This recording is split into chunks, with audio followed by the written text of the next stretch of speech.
For the beginning, we kind of want to just start off by reflecting back on the civil rights movement. And we want to know a little bit about what your feelings were at the time about participating in organized resistance against racial discrimination and segregation. Right. With the civil rights movement, we were able to see things that were going on through television once again.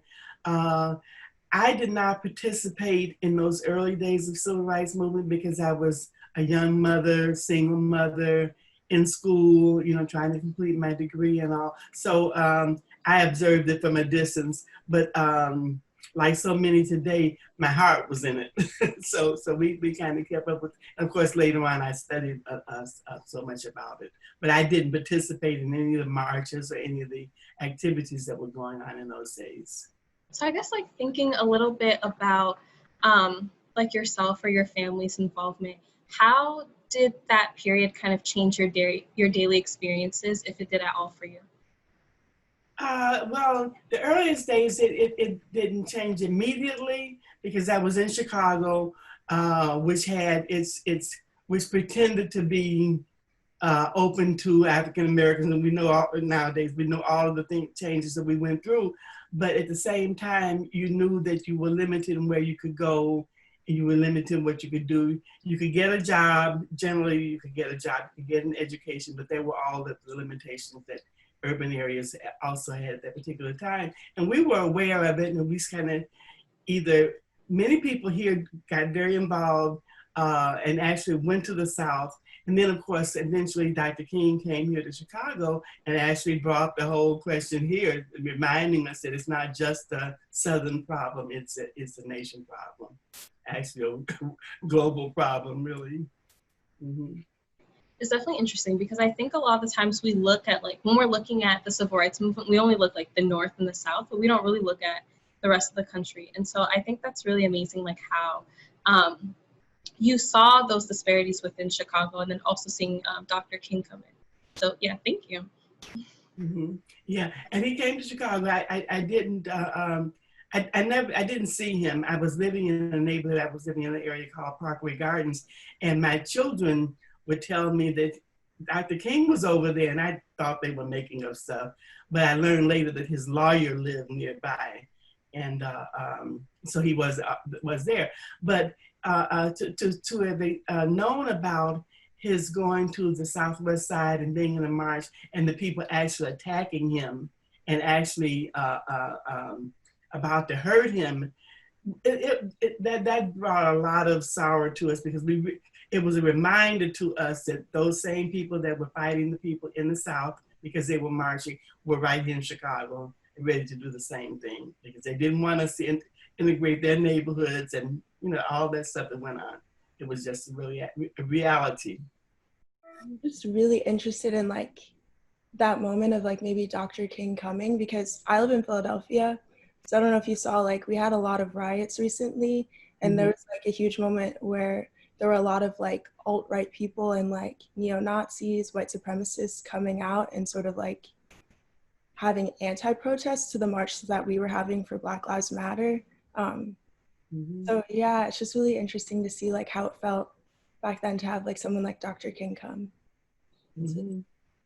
Right, and you think with the fame that he had achieved by that time that they would have just kind of let him march through, but they knew that there was an attempt to integrate their neighborhood, and they did not want that to happen. So they attacked one of the people involved with it, Dr. King. I mean, they were actually ready to hurt him, and that really threw us off, and just a reminder of what had been happening on other occasions here in Chicago. So like, did it feel like a change in safety, or like what, like, did you look at your neighborhood differently, or was it kind of something that you always knew? Well, we kind of always knew because people had, when I was a little child, 7 years old, something like that, we moved from some small quarters to the west side of Chicago. And I recognized that as we were moving in, the whites were fleeing. I mean, they went out of their neighborhood so fast and they left things behind. We were able to set up a whole little playhouse because of things that they left behind. But they left that neighborhood. And at 7 years old, I recognized that. And I knew that they were running from us. I didn't understand why, of course, but I knew that we were coming in, the whites were leaving. And that happened over and over again. So it definitely wasn't a new thing. So I guess going back to a little bit, I know you mentioned your experiences being as like a Black girl. So what was it like growing up as a Black girl in Chicago? And what were some of the conversations or lessons that your parents taught you that were very specific to you being both Black and a girl? I came up during the second migration when a lot of people were coming up at the beginning and during World War II. And our parents came up and they were able to get jobs that they were not able to get in the South, so that they were able to improve their lives. But at the same time, like I said, there were all these restrictions in terms of where you could live. And often we lived, like when we first got here, we lived 3 families to the back of a store. And then we actually moved to the other side of town, and a family of 4, my parents and my sister and I, we were little children, of course. We were rooming. We had a room in someone else's apartment. I mean, housing was unavailable. And of course, when someone started selling, then they opened up the area and people were able to buy homes and all. But my parents, they didn't really want to. Parents often didn't want to talk about what had happened to them in the South. So we often didn't know just how hard their lives had been. And some of them actually had to escape to keep from being killed. It was later that I learned when we would go back south to visit our grandparents, and we would take the train. When we got to a certain point, we had to go back further in the train.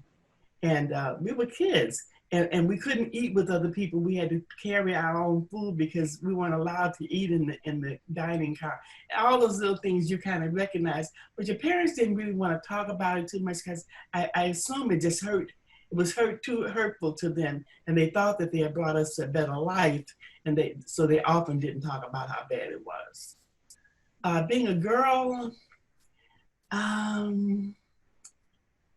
I don't even remember. It was just like, you were a girl, so you just be careful. You just make sure you come in this house when it gets dark.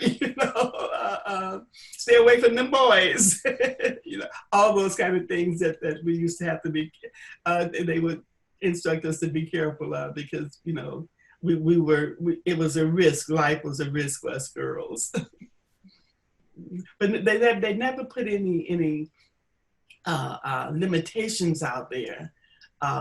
In terms of occupations, I don't think my mother ever thought about anything beyond teaching, and that's where I went. But they just didn't know a lot about professions and what was available. They didn't know anything about colleges, very little about colleges and all that. So some of the things that just a few years later people were aware of, I was not aware of.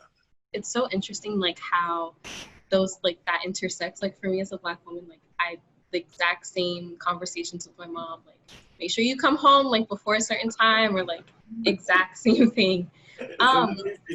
Yeah.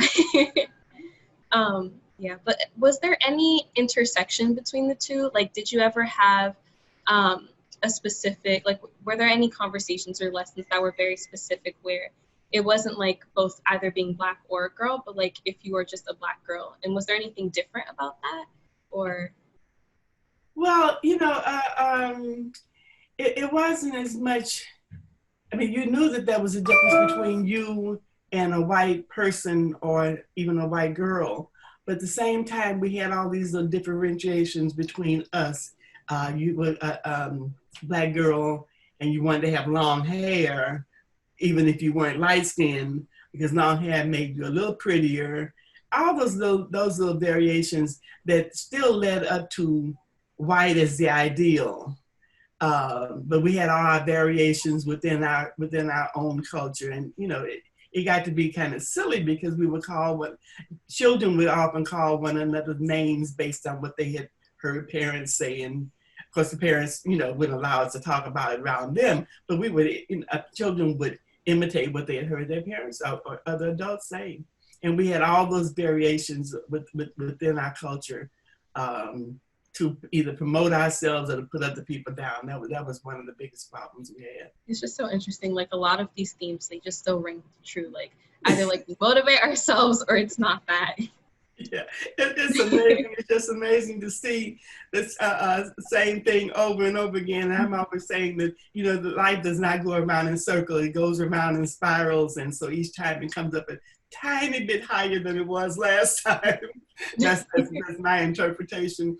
But some of the same things I see young people experiencing, now they may be able to talk about them more. They can talk about them in more intellectual terms. They can have more examples, and they can get access to putting them out there more and talk about this intersectionality than maybe we could, but it's still the same, very similar kinds of problems.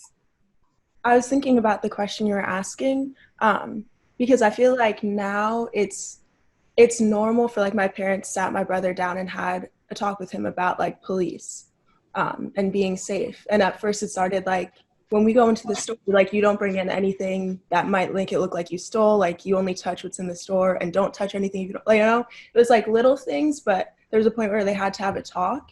And so it's like interesting to hear, because I kind of feel how you feel, where there weren't really any talks, but we kind of just knew at some point, like come back to the house, stay away from the boys, like things like that. It's interesting. Yes, yes. But at least more and more younger people, your age and above, are making a little clearer about what is going on. But like I say, the same problems still exist. And one of the things that we really had to learn is that this cannot be a periodic thing. Like 5 years ago, Black Lives Matter was out in the street. We can't wait, you know, 5 years later for something. We have to have a consistent kind of organizational thing where we are working consistently over that time period. I mean, we have a big battle to fight with all of the problems that go with oppression and everything else that is part of the capitalist exploitative system that encompasses sexism, all of those, racism, and all of those other oppressive kind of things. So it means a continual battle. I think it's very like, I could tell like it's something that you've obviously like very like you've thought a lot about and like have experienced it. And so with that being said, how did your identity as a Black woman shape your perceptions and just like how you experienced the civil rights movement? Well, I could see myself as one of the victimized groups that had to fight against this whole thing, even in terms of getting civil rights. And like I said, you know, initially it was a thing for the South, and for them to have some kind of rights, at least to do as much as we were doing, and be able to vote. And as time went on, people who went down there to work with them were so oppressed, they found out that they had to look at it a different kind of way. And we had the rise of Black Power, and we had the rise of the thoughts of Malcolm X. And so that kind of brought some new areas too. It didn't stop the voting and all of the other aspects of civil rights, but it did add some additional kinds of things to it.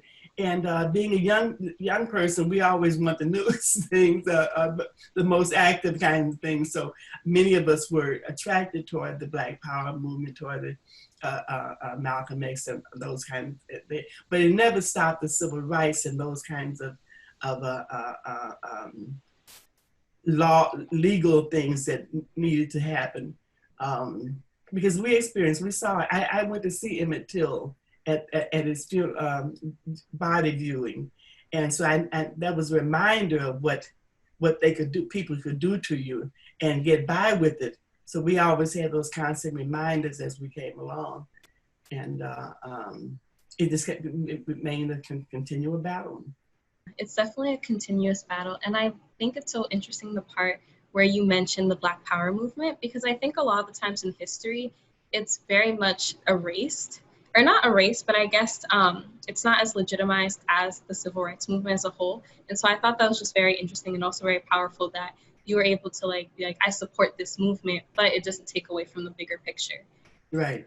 That's absolutely, because it became part of it, and it enlarged the bigger picture, because they probably would not have even passed the Civil Rights Bill, even the Voting Acts Bill, and all of those things if there had not been this whole movement behind it that was pushing it. And unfortunately, that's what ends up, I mean, even like with the things that are going on now, because the people are out in the street, making them take down statues and do all kinds of things that they're doing now, and admit that Black Lives Matter for a moment. Yes. Active people get more attention. That's what we've learned. So now tell me a little bit more about what you're going to be doing with the Scholars Program, if you don't mind. I'll just say quickly, we're doing like a few things. So we're contributing to a podcast, and we're writing an episode on like Black women's health and education during the pandemic. And then we're also part of this project. So there's 12 of us, and we're all interviewing different elders who were involved in the civil rights movement. And we're just going to collect your stories and make a documentary so that more people can like understand and have perspective from the civil rights movement, and just like hear more of the important stories that would get lost if we didn't. I see. Okay. Good. Very good. Very good. Very good. That's the kind of thing we need. We have to have, one of the things I've been encouraging is some of the elders who were involved in these activities to do some of the writing and other kinds of recording, so that their memories are not dropped, because fortunately, you all are interviewing people and getting some information from them directly. And sometimes other people write and they'll go and they'll get some documents, and they may only get part of the story. And they end up writing. And you don't have the full story what went on. So I'm encouraging more and more people. I wrote a book, so so it's a part of my political journey. And that's one of the things that we, hopefully people will do more of as you do these kinds of things, so we can get a complete picture of what went on. Because one of the things, if we don't know what happened in the past, then we think we're doing something new as opposed to continuing that struggle. And there's some things that we may have done that didn't work or were a mistake, and we don't need to repeat some of those things. If we know that they happened, then we can find a new way of doing things, or find a way to get around those things, because we don't want to go through that particular part again. We want to always be going higher and higher, and advancing more and more. And that's what we expect from the youth. Absolutely. Sure, right? I don't know if you could. I think am I backwards? No, I think I can see it. Can you guys see it? Yeah, I can see it. Okay. It was from 2017, but African Youth Organized, the African Nation. My organization is one of many who have observed African Liberation Day every year. That goes back to 1958, when Ghana held African Freedom Day, and it became a thing that the whole free African nations did. And we continue doing it in some way or other most years.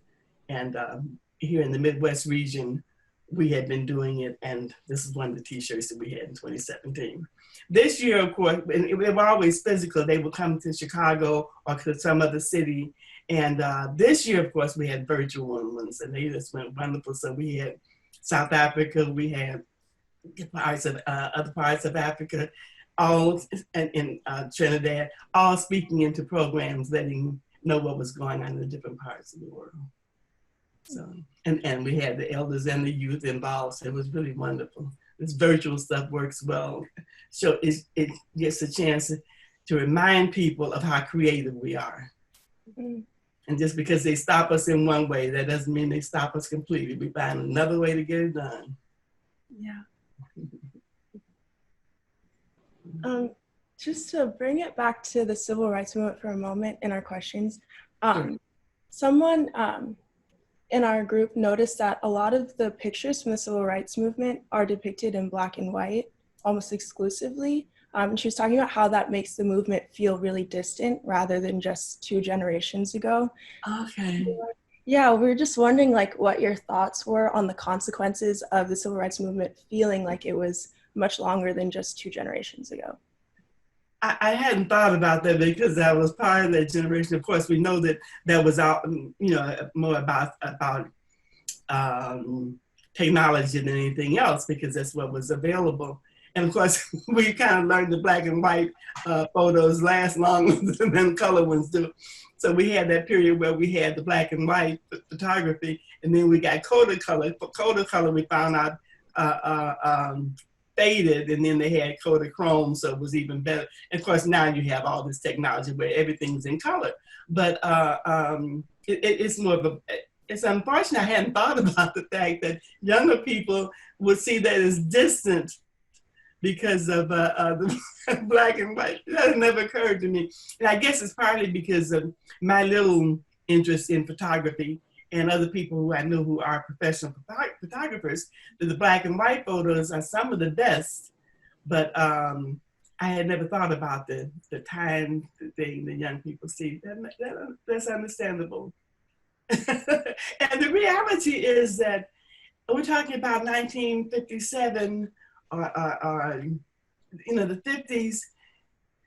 It seems so long ago to you because it was way before you were born. But at the same time, it's, we're only talking about 70 years, 60 years, which is not long, which is not long at all. But in the course of human activity, it's a very short period. But I know with young people, everything is, especially nowadays, everything is just, snip, snap.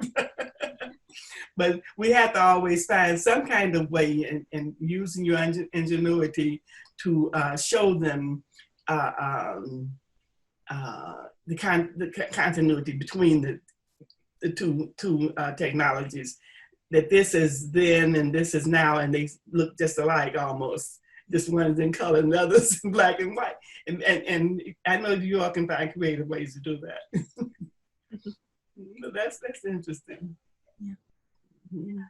So reflecting on media and portrayals in media, how were women portrayed in the media during and after the civil rights movement? And could you also speak on the role and the place of Black women as it relates to the media? Women in the media were similar to, well, you had those who were put down because they were too sexy looking, but many of the others that were portrayed as progressive were people who were working, and women were always the backbone of whatever these organizations or activities were. Men may have been out front and they got on the front line and they got the headlines and all that, but women had generally done all the work. So sometimes they would photograph the women, but not nearly as much because they were not the headline makers. But one of the things that I know from having worked with them and having studied that is that women were behind all of these things. If they had not been in women in these churches, in these organizations, in the women's clubs, and all, none of this stuff would have happened. And when you do the any research going back, that's really true. I was working on a paper recently about women and Pan-Africanism, and I kind of went back and looked at from way back when we were first fighting the invaders in Africa and brought it over slaves, all those various women and the groups that they formed, all the way up through the Pan-African Congresses that happened in the 1900s.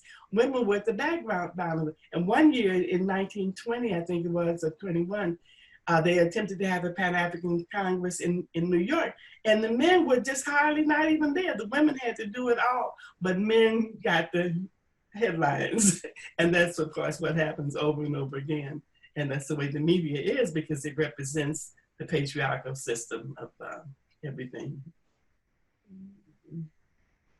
And of course, the more we get into media, we have to find ways to promote the work that women are doing. It's not that women necessarily want the attention as the important person, but highlight the fact that women are doing this work, and the women's work is valued, and we have to push how much we value the women's work, so they don't feel like they just there for nothing. Are they just there to back up men? Because if we don't make it happen, what happens to us and our children and the lives we want to build for ourselves or for our family? I agree. I think that's definitely something that our director Dina and Dr. Venus are trying to instill in us, especially right now. And that's entirely the whole point of us doing this, because we want to make sure that you guys are written into history and that people understand that you are all really important, and women, especially Black women. That would be our whole thing. So, yeah. Absolutely, absolutely. And I appreciate being interviewed, because one of the things and we highlight women, Angela Davis and some other women who are well known, but we also know there's just ordinary women, everyday work, who make these things happen as well. And to highlight that is important, I think.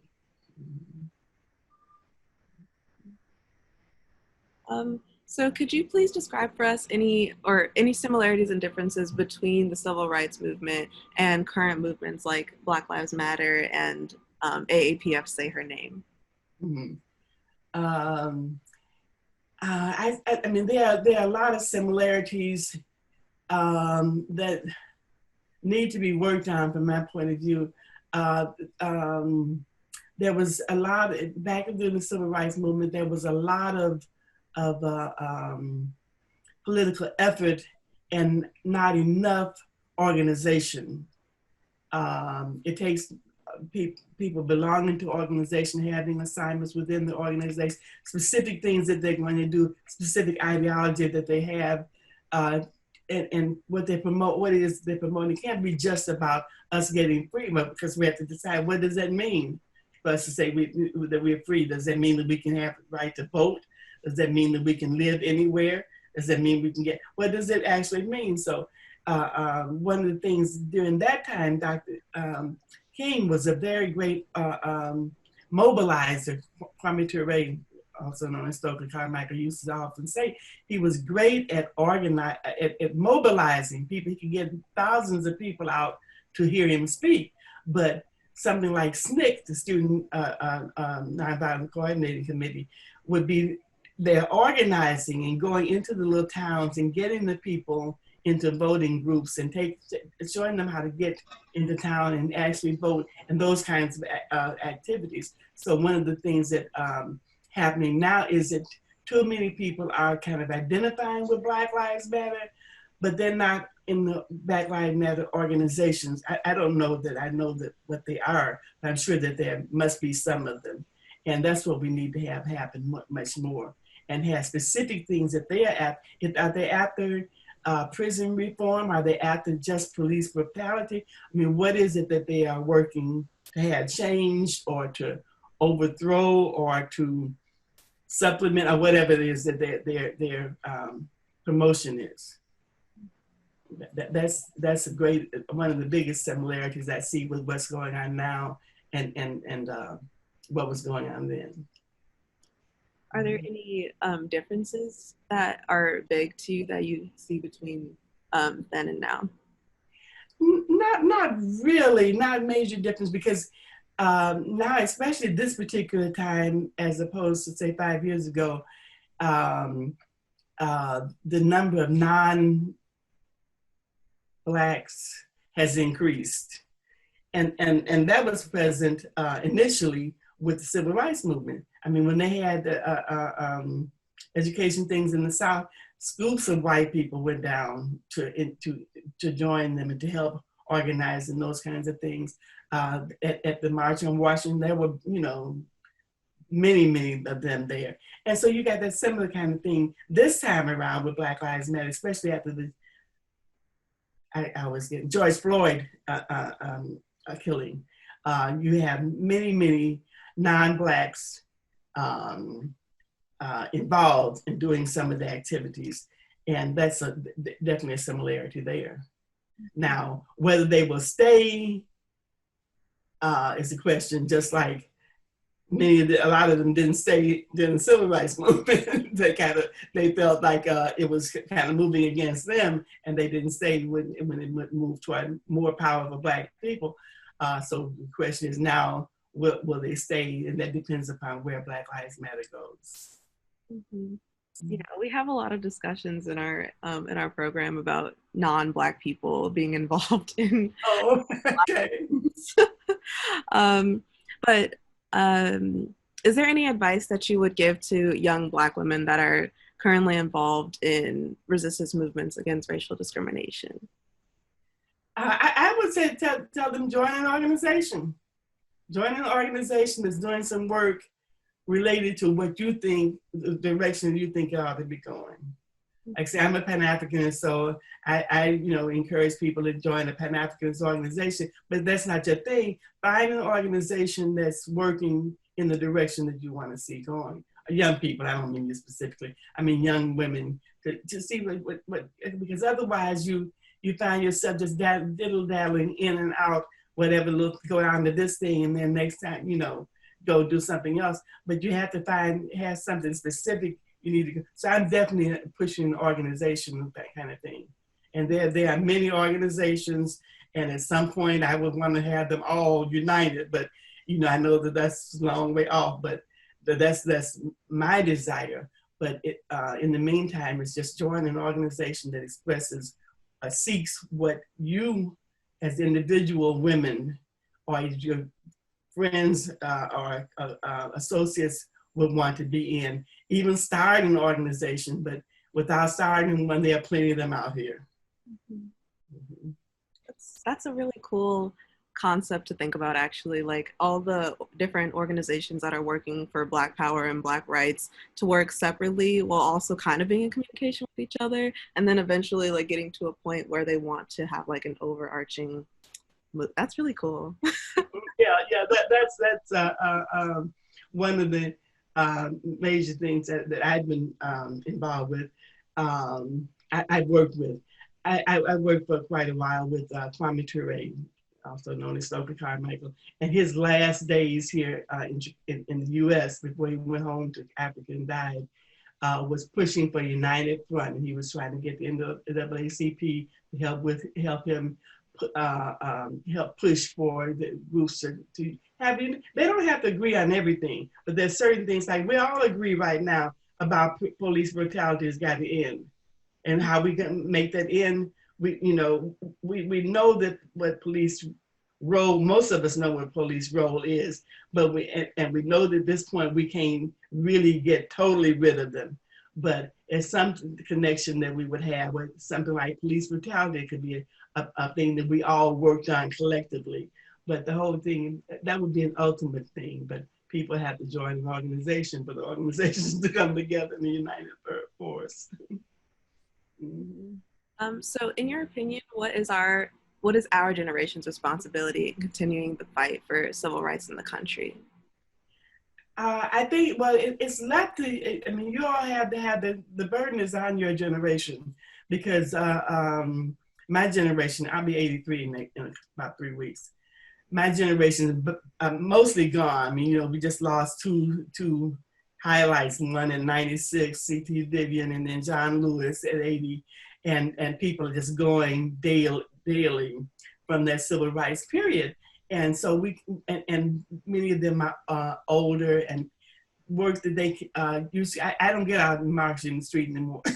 I don't want people to have to pick me up and help me walk. I want folks to take their time, get out there and walk. So and then the generation following us, they're getting older, and some of them are still kind of so busy trying to get their lives so established so that they can make it, because things are changing. So for them, the economic basis that they thought that they had that would give them support in their older years is falling apart. And so that's why they kind of caught up in that. And we always end up depending on the younger generation, because you all have the energy, you have the ideas, you have less other kinds of things to distract you. And so the youth have always been the spark of what we call the spark of the revolution. And so y'all got that task. Yes.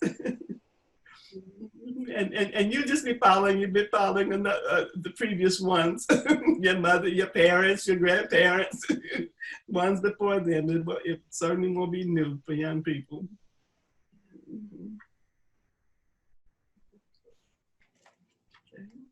This is going back a little bit, but I was really interested when you were talking about media, and like the fact that a lot of Black women were doing work behind the scenes, but didn't always make it to like the headlines. And I was just wondering, like, as a young Black woman back then, did you feel valued and like heard or seen in your family and in your community?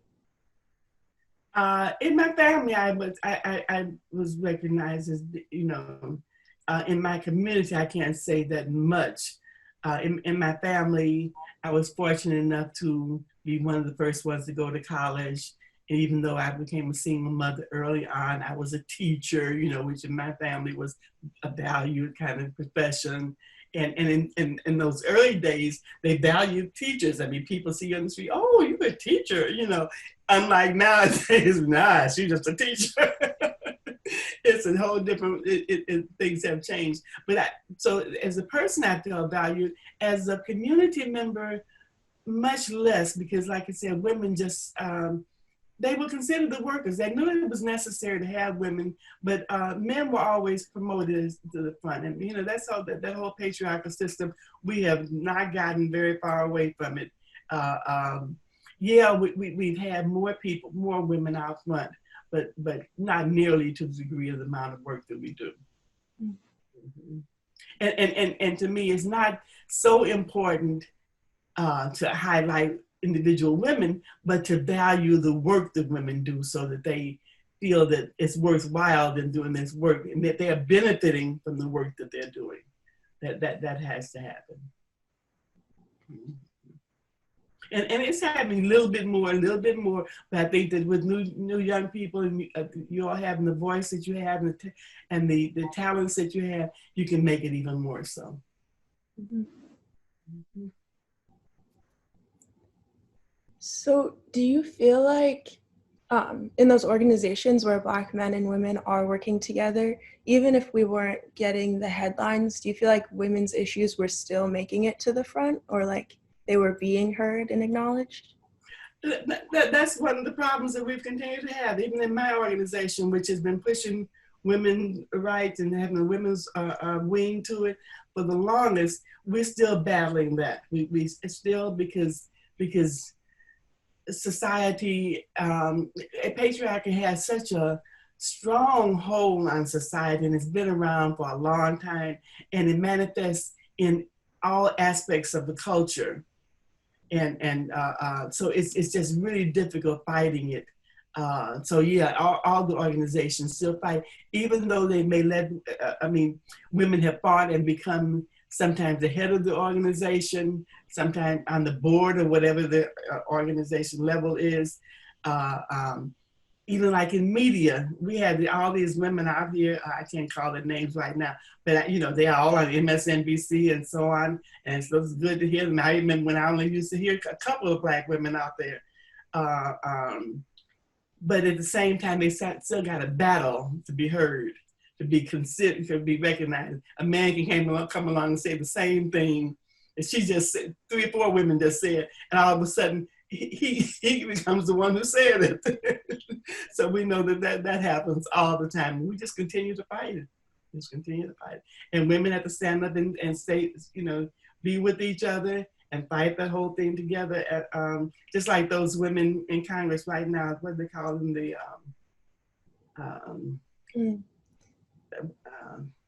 got a name for the group of them. Oh. They just got elected in 2018. I can't even say the name, but they're fighting right there in Congress about the man calling her name. Mm-hmm. And so you have that kind of battle, as well as the battles in our local organizations, as well as the battles, I'm sure, in Black Lives Matter. I know that they have, it doesn't get out there, and I would not be seeking it, but I'm sure that within Black Lives Matter leadership, or however they're laid out, you have those kind of struggles going on as well. So we are always battling. There's no question about that. Life is definitely a battle. I think like I definitely feel that even like at college in our Black organizations, there's sometimes like a tension between like the women and the men in our organizations. And so I was wondering if you like have any advice just for the younger generation as a Black woman yourself. Um, I would say stay with, continue fighting in those organizations. Be specific about, clear about what you want to attain or what your objective is. And do everything you can to struggle for. Sisters need to stick together. We don't need to be fighting each other about little stupid stuff.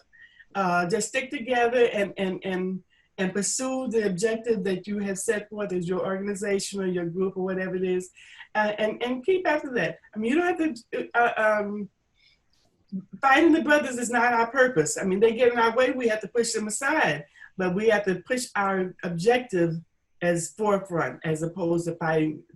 Our objective is not to fight them. Our objective is to do certain kinds of things. If they don't want to do that, then they need to get back. But that's what we have to continue doing. And sisters have to stick together. That's one of the things that I find is very important. I learned very young that women were important to me.